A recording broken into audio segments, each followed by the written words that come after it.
નમસ્કાર બહેનો, પાઠ નંબર 5 માં આપણે ભાગ 1 માં સામાજિક પરિવર્તનની વ્યાખ્યા જોઈ, સામાજિક પરિવર્તનના લક્ષણો જોયા, સાંસ્કૃતિક પરિવર્તનનો અર્થ એની વ્યાખ્યા જોઈ, જેમાં સંસ્કૃતિના બે પાસાની ચર્ચા કરવામાં આવેલી છે, ભૌતિક સંસ્કૃતિ અને અભૌતિક સંસ્કૃતિ. આખી વ્યાખ્યાઓમાં જુદા જુદા દ્રષ્ટાંતો આપવામાં આવેલા છે, એની ચર્ચા કરી. સાંસ્કૃતિક પરિવર્તનના 3 લક્ષણો છે, 3 લક્ષણોની ચર્ચા કરી. બેનો ખાસ ધ્યાનમાં રાખજો, ફરીથી યાદ દેવડાવી દઉં. સામાજિક પરિવર્તન અલગ છે અને સાંસ્કૃતિક પરિવર્તન અલગ છે. હવે પછી આપણે ભાગ 2 માં સંસ્કૃતિકરણ, સામાજિક પરિવર્તનની 4 પ્રક્રિયાઓમાંની પહેલી પ્રક્રિયા છે સંસ્કૃતિકરણની પ્રક્રિયા. બીજી પ્રક્રિયા પશ્ચિમીકરણની પ્રક્રિયા, ત્રીજી પ્રક્રિયા વૈશ્વિકીકરણની પ્રક્રિયા અને ચોથી પ્રક્રિયા ઉદારીકરણની પ્રક્રિયા. સંસ્કૃતિકરણની પ્રક્રિયા ધોરણ 11 માં આપણે રચનાના એક ચેપ્ટરમાં પરંપરાગત ભારતીય સમાજમાં જ્ઞાતિબંધ પ્રકારની સંરચના હતી, એટલે કે વ્યક્તિનો સામાજિક દરજ્જો જે તે જ્ઞાતિમાં જન્મે છે તેના આધારે પ્રાપ્ત થાય છે અને જીવનભર જ્ઞાતિનું સભ્યપદ અને દરજ્જો જાળવી રાખવો પડે છે.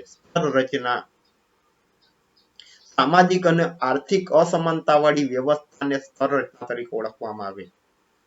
સામાજિક અને આર્થિક અસમાનતાવાળી વ્યવસ્થા, આપણે જાણીએ છીએ સમાજ વ્યવસ્થામાં સામાજિક રીતે પણ અસમાનતા જોવા મળે છે અને આર્થિક રીતે પણ અસમાનતા જોવા મળે છે. સામાજિક રીતે જોઈએ તો બ્રાહ્મણ, ક્ષત્રિય, વૈશ્ય અને શૂદ્ર જ્ઞાતિ વ્યવસ્થામાં ચડતો ઉતરતો ક્રમ જોવા મળે છે. આર્થિક રીતે જોઈએ તો વર્ગની બાબતમાં શ્રીમંત, મધ્યમ અને ગરીબ એવા વર્ગો જોવા મળે છે. શ્રીમંતનો ઊંચો દરજ્જો, ગરીબને નીચો દરજ્જો. અહીંયા આગળ સંરચનામાં બંધ પ્રકારની સંરચનાને ખુલ્લા પ્રકારની સંરચનાની વાત છે. જ્ઞાતિ એ બંધ પ્રકારની રચના છે. 1 માર્કના પ્રશ્નમાં પ્રશ્ન પૂછવામાં આવે, જ્ઞાતિ બંધ પ્રકારની સંરચના છે જેમાં ઉપર કે નીચે જઈ શકાતું નથી. વર્ગ એ ખુલ્લા પ્રકારની સંરચના છે. ગરીબ શ્રીમંત બની શકે છે, શ્રીમંત મધ્યમ બની શકે છે અથવા ગરીબ બની શકે છે. જ્ઞાતિમાં ઉચ્ચ જ્ઞાતિનો વ્યક્તિ શ્રીમંતમાંથી ગરીબ બની જાય તો શૂદ્ર બની જતો નથી. જ્ઞાતિમાં ઉપર કે નીચે જઈ શકાતું નથી, એટલા માટે જ્ઞાતિ એ બંધ પ્રકારની સ્તર રચના છે.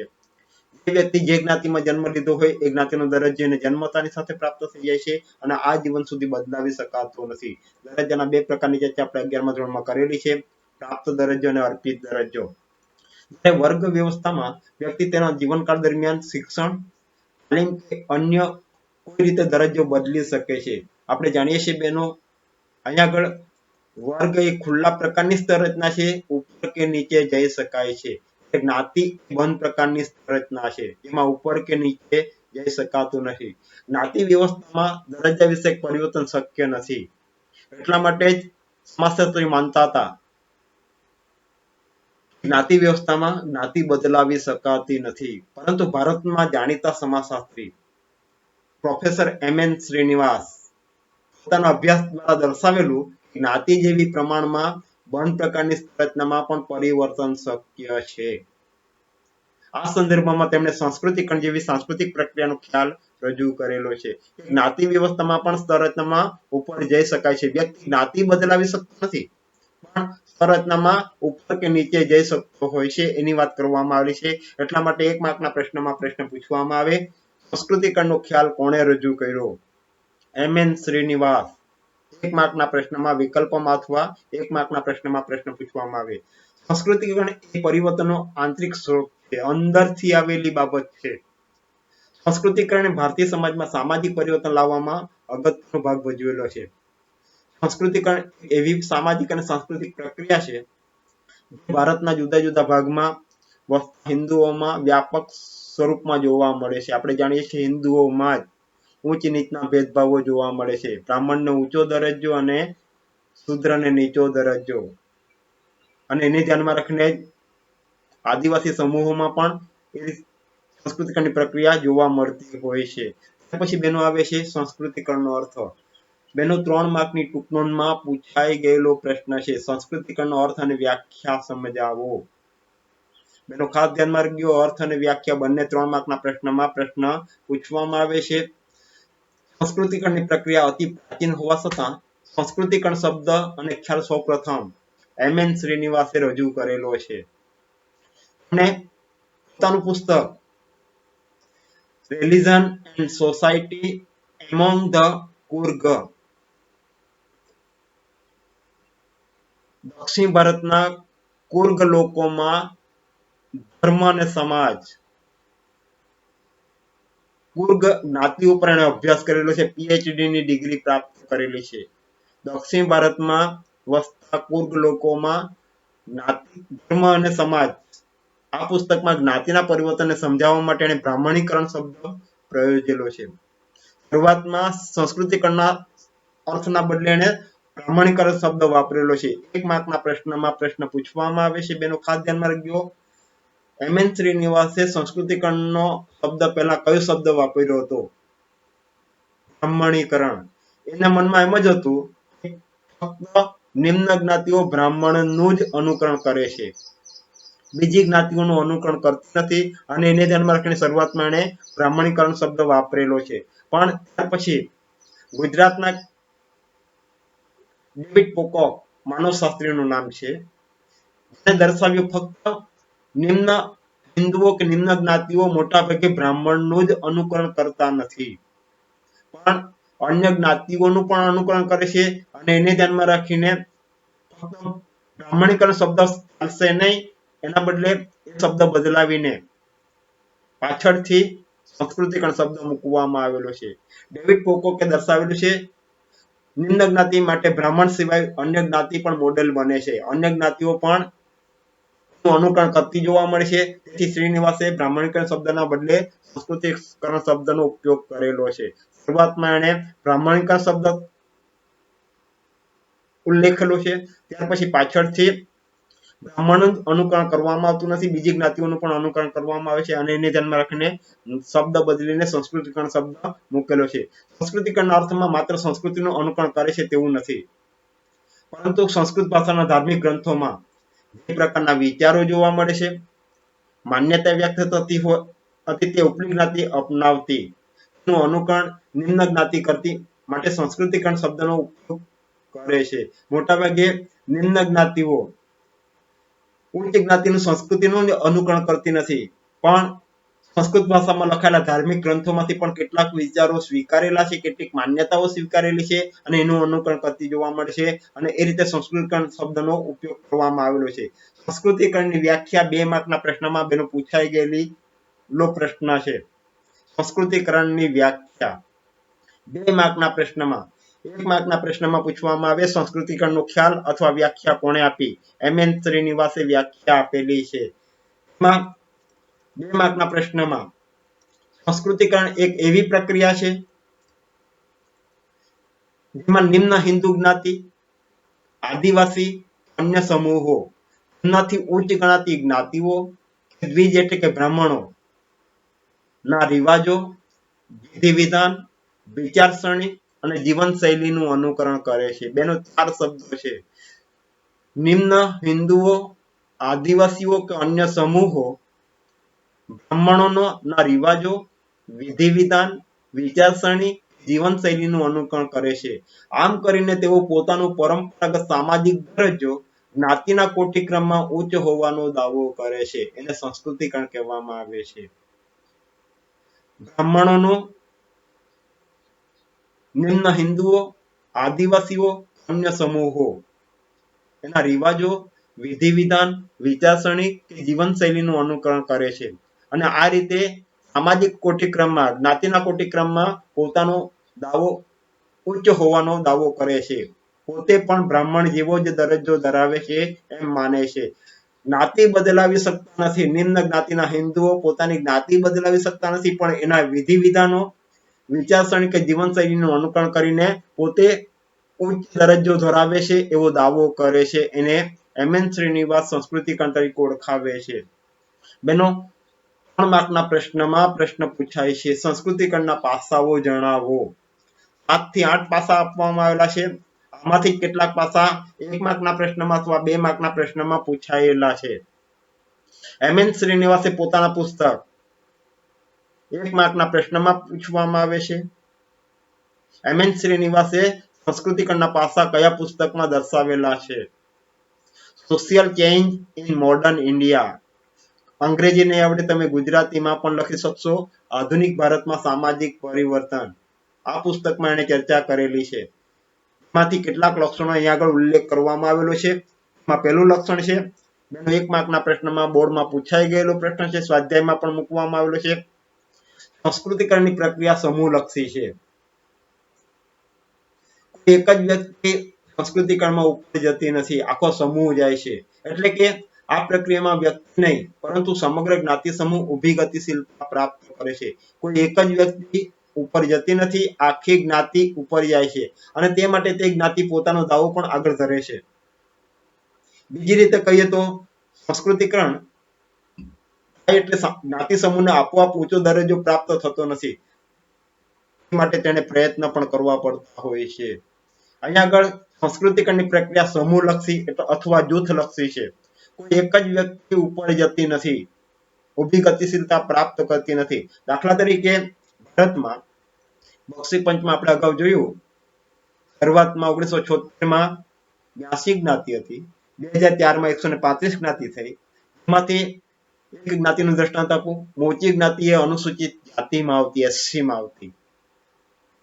પાછળથી એને પોતાનો દાવો કર્યો, અમને પણ બક્ષી પંચમાં સમાવો, અને એને ધ્યાનમાં રાખીને પાછળથી આ જ્ઞાતિઓને બક્ષી પંચમાં સમાવી. ગુજરાતની જ વાત કરવામાં આવે તો એટલે ગુજરાતમાં કોઈ એક જ મોચી નહીં, તમામ મોચી જ્ઞાતિ, આખી મોચી જ્ઞાતિ જેટલા વ્યક્તિઓ છે બધા જ જ્ઞાતિઓના વ્યક્તિઓ અત્યારે બક્ષી પંચમાં જોવા મળે છે. એટલે અહીં આગળ સંસ્કૃતિકરણની પ્રક્રિયા સમૂહલક્ષી છે. કોઈ એક જ વ્યક્તિ ઉપર જતી નથી, ઊભી ગતિશીલતા પ્રાપ્ત કરતી નથી, અને એ મેળવવા માટે એને પ્રયત્નો પણ કરવા પડતા હોય છે. ત્યાર પછી બીજું લક્ષણ છે, સંસ્કૃતિકરણથી ગતિશીલતા કે પરિવર્તન આવે છે તેનાથી જ્ઞાતિના કોટિક્રમમાં સ્થાનફેર દરજ્જામાં પરિવર્તન આવે છે. સ્થાનફેર થાય છે, દરજ્જામાં પરિવર્તન આવે છે. મોચી જ્ઞાતિ પહેલા એસસીમાં હતી, અનુસૂચિત જાતિમાં હતી, અત્યારે એ બક્ષી પંચમાં છે. પરંતુ માળખાગત પરિવર્તન આવતું નથી, એટલે કે જ્ઞાતિ વ્યવસ્થા પાયામાંથી બદલાઈ જતી નથી. એ રીતે પરિવર્તન સામાજિક પ્રક્રિયા છે. મોચી જ્ઞાતિ બદલાઈ જતી નથી. જ્ઞાતિ આની આ જ રહે છે, પણ પોતાનો દરજ્જો, અનુસૂચિત જાતિ જે સમાજ વ્યવસ્થામાં સૌથી નિમ્ન દરજ્જો છે, નિમ્ન જ્ઞાતિઓ છે, અને એમાંથી એક બક્ષી પંચમાં આવેલી છે. એ રીતે સામાજિક પ્રક્રિયામાં એ ઉપર આવેલી છે, પણ જ્ઞાતિ બદલાયેલી નથી. મોચી જ જ્ઞાતિ જોવા મળે છે. પછી ત્રીજું લક્ષણ છે, ત્રીજું પાસું છે, સંસ્કૃતિકરણની આર્થિક ઉન્નતિ થાય એવી કોઈ ખાતરી નથી. એટલું જ નહીં, આર્થિક અને રાજનૈતિક રીતે આગળ હોય પરંતુ સાંસ્કૃતિક દરજ્જો ઊંચો ન હોય તેવા લોકો સંસ્કૃતિકરણથી દરજ્જો ઊંચો લાવતા. મોટાભાગે સંસ્કૃતિકરણની પ્રક્રિયામાં ઉપર આવી જવાથી આર્થિક ઉન્નતિ થાય, આર્થિક પ્રગતિ થાય એવું કહી શકાતું નથી. કેટલીક બાબતમાં રાજનૈતિક રીતે આગળ આવતા હોય છે, સાંસ્કૃતિક દરજ્જો ઊંચો ન પણ હોય. પછી ચોથું છે, સંસ્કૃતિકરણનો ખ્યાલમાં સ્થાનિક પ્રભાવી જ્ઞાતિની ભૂમિકા મહત્વની છે. આપણે આના પછીના પોઈન્ટમાં જોવાના છે. પ્રભાવી જ્ઞાતિ કોને કહેવામાં આવે, કયા માપદંડ નક્કી કરવામાં આવેલા છે, જે આપણે આના પછીના પોઈન્ટમાં જોવાના છે. પાંચમી બાબત છે, બેનો 1 અથવા 2 માર્કના પ્રશ્નમાં પૂછવામાં આવેલું છે, કયા આદિવાસી સમૂહે જ્ઞાતિનો દરજ્જો મેળવવાનો દાવો કરેલો છે. ઉપલી જ્ઞાતિઓનું અનુકરણ કરી કયા આદિવાસીઓએ જ્ઞાતિનો દરજ્જો મેળવવાનો દાવો કરેલો છે. સંસ્કૃતિકરણની પ્રક્રિયા માત્ર હિન્દુ જ્ઞાતિઓમાં જોવા મળે છે તેવું નથી. ઉપલી જ્ઞાતિઓનું અનુકરણ આદિવાસી સમૂહો પણ જ્ઞાતિનો દરજ્જો મેળવવાનો દાવો કરે છે. એમાં 3-4 ઉદાહરણ આપવામાં આવેલા છે. જવાબ છે, પશ્ચિમ ભારતમાં ભીલ, મધ્ય ભારતમાં ગોંડ અને ઉરાવ એ આદિવાસી સમૂહોના નામ છે. અને એ જ્ઞાતિઓએ પણ પોતાનો જ્ઞાતિનો દરજ્જો ઊંચો મેળવવા માટેનો દાવો કરેલો છે સંસ્કૃતિકરણની પ્રક્રિયાને ધ્યાનમાં લેવામાં આવે તો. આ સંદર્ભમાં સંસ્કૃતિકરણ સમૂહો અને સમુદાયો માટે ઊભી ગતિશીલતાની પરિવર્તનની સાંસ્કૃતિક પ્રક્રિયા છે. ઊભી ગતિશીલતા એટલે કે પોતાના દરજ્જા કરતા ઉપરના દરજ્જામાં જવા માટેના પ્રયાસો કરવામાં આવેલા છે અને એ રીતે સાંસ્કૃતિક પ્રક્રિયા છે. છે સંસ્કૃતિકરણની પ્રક્રિયા દરમિયાન સંઘર્ષ અને વિરોધ પણ જોવા મળે છે. બેનો 2 માર્કના પ્રશ્નમાં બોર્ડમાં પૂછાઈ ગયેલો પ્રશ્ન છે. સંસ્કૃતિકરણની પ્રક્રિયા દરમિયાન સંઘર્ષ અને વિરોધ સમજાવો. એમ.એન. શ્રીનિવાસ ઉદાહરણ સહિત સમજાવે છે. જ્યારે અનુકરણ કરતી જ્ઞાતિઓમાં આવેલા પરિવર્તનો ઉપલી જ્ઞાતિઓ વિરોધ કરે છે અને સાથે સાથે નિમ્ન જ્ઞાતિના દાવાનો અસ્વીકાર કરે છે. આમ કરવા જતા જ્ઞાતિઓ વચ્ચે સંઘર્ષ પણ જોવા મળે છે. ઉપલી જ્ઞાતિઓ તાત્કાલિક સ્વીકારતી નથી. સંઘર્ષ કરવામાં આવતો હોય છે, એનો અસ્વીકાર કરવામાં આવતો હોય છે, એના દાવાનો અસ્વીકાર કરવામાં આવતો હોય છે અને એ રીતે સંઘર્ષ અને વિરોધ થતો જોવા મળે છે. દાખલા તરીકે અત્યારની સ્થિતિ જોઈએ તો પાટીદારો દ્વારા બક્ષીપંચમાં સમાવવાની વાત કરવામાં આવેલી છે. એ માટે સંઘર્ષ પણ થયેલો જોવા મળે છે, વિરોધ પણ થયેલો જોવા મળે છે અને એને ધ્યાનમાં રાખીને એમને 10% ઈબીસી આપવામાં આવેલી છે. પછી 7મું લક્ષણ છે કેટલીક નિમ્ન જ્ઞાતિઓ ઉપલી જ્ઞાતિનું નામ અને અટક સ્વીકારી ઉચ્ચ સ્થાન માટે દાવો કરે છે. કેટલીક નિમ્ન જ્ઞાતિઓ પોતાની જ્ઞાતિનું નામ અને અટક બદલાવે છે. દાખલા તરીકે મકવાણા અથવા મહેતા, મહેતા. અલગ અલગ જ્ઞાતિ છે. મહેતા એ બ્રાહ્મણમાં આવે છે, મહેતા એ આહિરમાં આવે છે, મહેતા અટક લખાવે એ બક્ષીપંચમાં આવે, મહેતા લખાવે એ ઉચ્ચ જ્ઞાતિમાં આવે. દાવો કરે છે, ઉચ્ચ જ્ઞાતિનો દાવો કરે છે. આ માટે 1931ની સેન્સસમાં પોતાની જ્ઞાતિની નોંધણી ઉચ્ચ જ્ઞાતિના નામે કરાવી હતી. આ પ્રક્રિયાને પણ શ્રીનિવાસ સંસ્કૃતિકરણ તરીકે ઓળખાવે છે. મોટાભાગે 1931ની સેન્સસમાં એટલે કે સેન્સસ એટલે વસ્તી ગણતરી 10 વર્ષે કરવામાં આવે છે અને સેન્સસ તરીકે ઓળખવામાં આવે છે. 1871 થી શરૂઆત કરવામાં આવી છે. 1941 સુધી મોટાભાગે જ્ઞાતિ આધારિત વસ્તી ગણતરી કરવામાં આવતી હતી અને એમાં કેટલીક જ્ઞાતિઓએ પોતે ઉચ્ચ હોવાનો દાવો કરેલો છે. 8મું લક્ષણ છે સંસ્કૃતિકરણની પ્રક્રિયા દ્વિમાર્ગી છે. 1 માર્કના પ્રશ્નમાં બોર્ડમાં પૂછાયેલો પ્રશ્ન છે. સંસ્કૃતિકરણની પ્રક્રિયા દ્વિમાર્ગી છે, સમજાવો. એટલે કે એક તરફ નિમ્ન જ્ઞાતિઓને તેનાથી ઉચ્ચ ગણાતી જ્ઞાતિનો દરજ્જો અપાવી ગતિશીલતા સર્જે છે, પરંતુ બીજી તરફ આમ કરવા જતા પોતાની જ્ઞાતિની કેટલીક સારી બાબતોનો ત્યાગ કરેલો જોવા મળે છે. બેનો અહીંયા આગળ કેટલીક જ્ઞાતિઓએ પોતાના દરજ્જા કરતા ઊંચાના દરજ્જામાં જવાના માટેના પ્રયાસો કરેલા છે સંસ્કૃતિકરણની રીતે, પણ કેટલીક બાબતમાં પોતાની જ્ઞાતિમાં કેટલાક સારા રિવાજો હતા એ રિવાજોનો ત્યાગ કરેલો જોવા મળે છે. દાખલા તરીકે દહેજ પ્રથા જે ઉચ્ચ જ્ઞાતિઓમાં જ જોવા મળતી. દહેજ પ્રથા જે ઉચ્ચ જ્ઞાતિઓમાં જ જોવા મળતી, અત્યારે એ જ બાબતો સંસ્કૃતિકરણને ધ્યાનમાં લેવામાં આવે તો નિમ્ન જ્ઞાતિઓમાં પણ આવી ગયેલી જોવા મળે છે. એ જ રીતે વિધવા પુનર્લગ્ન નિમ્ન જ્ઞાતિઓમાં મોટાભાગે વિધવાઓના ફરીથી લગ્ન કરી શકાતા હતા. ઉચ્ચ જ્ઞાતિઓમાં આ પરિસ્થિતિ જોવા મળતી નથી અને એનું અનુકરણ મોટાભાગે નિમ્ન જ્ઞાતિઓ દ્વારા પણ કરવામાં આવેલું જોવા મળે છે અને એનો ત્યાગ કરેલો જોવા મળે છે. આમ સંસ્કૃતિકરણના 8 જેટલા પાસાઓ છે. 3 માર્કના પ્રશ્નમાં પૂછાય તો આપણને 5 પોઈન્ટ આવડતા હોવા જોશે. 1 માર્કના પ્રશ્ન કે 2 માર્કના પ્રશ્નમાંથી જ આમાં પણ પૂછવામાં આવે છે. પછી સંસ્કૃતિકરણની સાથે સંકળાયેલી બાબત છે પ્રભાવી જ્ઞાતિ. બેનો 3 માર્કની ટૂંક નોંધમાં અથવા 2 માર્કના પ્રશ્નમાં પૂછવામાં આવે. સંસ્કૃતિકરણની પ્રક્રિયા અને પ્રભાવી જ્ઞાતિ ટૂંક નોંધ લખો. સંસ્કૃતિકરણના ખ્યાલમાં સ્થાનિક પ્રભાવી જ્ઞાતિની ભૂમિકા મહત્વની છે. જીવનશૈલીનું અનુકરણ કરવામાં બ્રાહ્મણો ઉપરાંત અન્ય જ્ઞાતિઓને પણ અનુસરવામાં આવે છે. એની સ્પષ્ટતા કરવા માટે શ્રીનિવાસે 1 માર્કના પ્રશ્નમાં પ્રશ્ન પૂછવામાં આવે છે. પ્રભાવી જ્ઞાતિનો ખ્યાલ એમ.એન. શ્રીનિવાસે ક્યારે રજૂ કર્યો હતો? 1955માં social system of Mysore village. 1 માર્કના પ્રશ્નમાં પ્રશ્ન પૂછવામાં આવે સોશિયલ સિસ્ટમ સામાજિક વ્યવસ્થા. મૈસૂર રાજ્ય છે, મૈસૂર રાજ્યના ગામડાઓ, વિલેજ એટલે ગામડાઓમાં સામાજિક વ્યવસ્થા નામના પુસ્તકમાં પ્રભાવી જ્ઞાતિનો ખ્યાલ એને રજૂ કરેલો છે.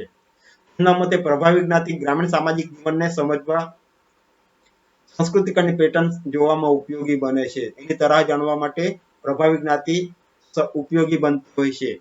પ્રભાવી જ્ઞાતિ માટેના માપદંડો એમ.એન. શ્રીનિવાસે 3 આપેલા છે. 2 માર્કના પ્રશ્નમાં પ્રશ્ન પૂછવામાં આવે.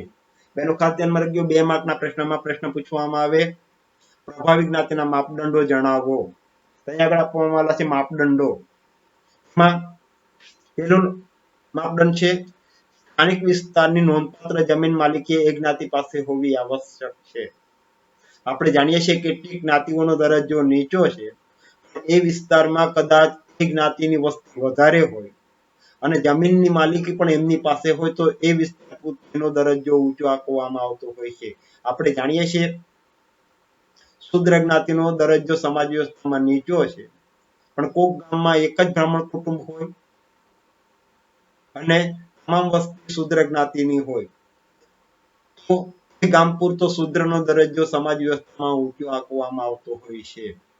સ્થાનિક વિસ્તારની નોંધપાત્ર જમીન માલિકી એક જ્ઞાતિ પાસે હોવી જોઈએ. બીજું લક્ષણ છે સંખ્યાની દ્રષ્ટિએ એ વિસ્તારમાં નોંધપાત્ર વસ્તી હોવી જોઈએ.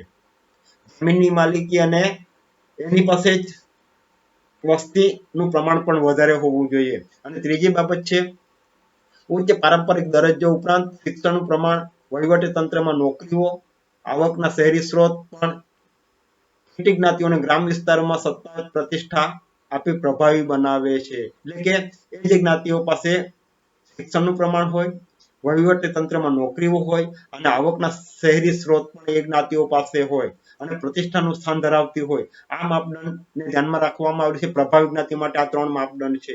ગુજરાતમાં 2 જ્ઞાતિઓ છે જેને પ્રભાવી જ્ઞાતિ તરીકે સ્વીકારવામાં આવેલી છે, ક્ષત્રિય અને પાટીદારો. ક્ષત્રિય અને પાટીદારો 2 જ્ઞાતિઓને પ્રભાવી જ્ઞાતિ તરીકે સ્વીકારવામાં આવેલી છે. આમ બેનો 3 માર્કના પ્રશ્નમાં પૂછવામાં આવે પ્રભાવી જ્ઞાતિ સમજાવો. પ્રભાવી જ્ઞાતિનો ખ્યાલ પણ એમ.એન. શ્રીનિવાસે 1955માં મૈસૂરના ગામડાઓમાં સામાજિક વ્યવસ્થામાં રજૂ કરેલો છે. એમના મતે માપદંડ આપવામાં આવેલા છે અને ગુજરાતમાં 2 જ્ઞાતિઓ જોવા મળે છે, ક્ષત્રિય અને પાટીદારો પ્રભાવી જ્ઞાતિ છે. આટલા પોઈન્ટ લખે તો એ 3 માર્કનો પ્રશ્ન થશે. આમ અહીંયા આગળ સાંસ્કૃતિક અને પ્રક્રિયાની સાથે જ પ્રભાવી જ્ઞાતિ સમાવવામાં આવેલી છે. ત્યાર પછી બેનો 3 માર્કની ટૂંકમાં પૂછાઈ ગયેલો પ્રશ્ન છે સંસ્કૃતિકરણની સમીક્ષા કે મર્યાદા જણાવો. બેનો આપણા પાઠ્યપુસ્તકમાં ઉલ્લેખ કરવામાં આવેલો છે, સમીક્ષા કે મર્યાદા પણ કોની લખવામાં આવેલું નથી. સંસ્કૃતિકરણની મર્યાદાઓ જણાવો. 3 માર્કની ટૂંકનોંધમાં અથવા 2 માર્કના પ્રશ્નમાં પ્રશ્ન પૂછવામાં આવે તો બેનો અહીંયા આગળ 3 પોઈન્ટ આપવામાં આવેલા છે.